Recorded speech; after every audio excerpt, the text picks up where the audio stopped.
സഹോദരരെ, വിശുദ്ധ പൗലോസ്ലീഹ ഗലാത്യയിലെ സഭയ്ക്ക് എഴുതിയ ലേഖനം അധ്യായം 3 വാക്യങ്ങൾ 23 മുതൽ 29 വരെ.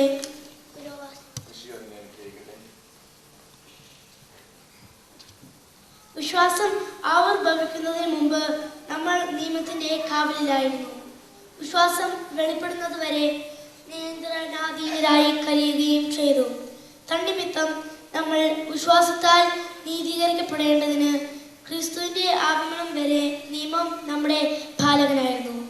ഇപ്പോഴാകട്ടെ വിശ്വാസം സമാഗതമായ നിലയ്ക്ക് നമ്മൾ പാലകന് അധീനരല്ല, പുത്രത്വവും അവകാശവും. യേശു ക്രിസ്തുവിലുള്ള വിശ്വാസം വഴി നിങ്ങളെല്ലാവരും ദൈവപുത്രന്മാരാണ്. ക്രിസ്തുവിനോട് ഐക്യപ്പെടാൻ വേണ്ടി സ്നാനം സ്വീകരിച്ചിരിക്കുന്ന നിങ്ങളെല്ലാവരും ക്രിസ്തുവിനെ ധരിച്ചിരിക്കുക. യഹൂദനെന്നോ ഗ്രീക്കുകാരനെന്നോ അടിമയെന്നോ സ്വതന്ത്രനെന്നോ പുരുഷനെന്നോ സ്ത്രീയെന്നോ വ്യത്യാസമില്ല. നിങ്ങളെല്ലാവരും യേശു ക്രിസ്തുവിൽ ഒന്നാണ്. നിങ്ങൾ ക്രിസ്തുവിനുള്ളവരാണെങ്കിൽ അബ്രാഹത്തിന്റെ സന്തതികളാണ്, വാഗ്ദാനം അനുസരിച്ചുള്ള അവകാശങ്ങളുമാണ്.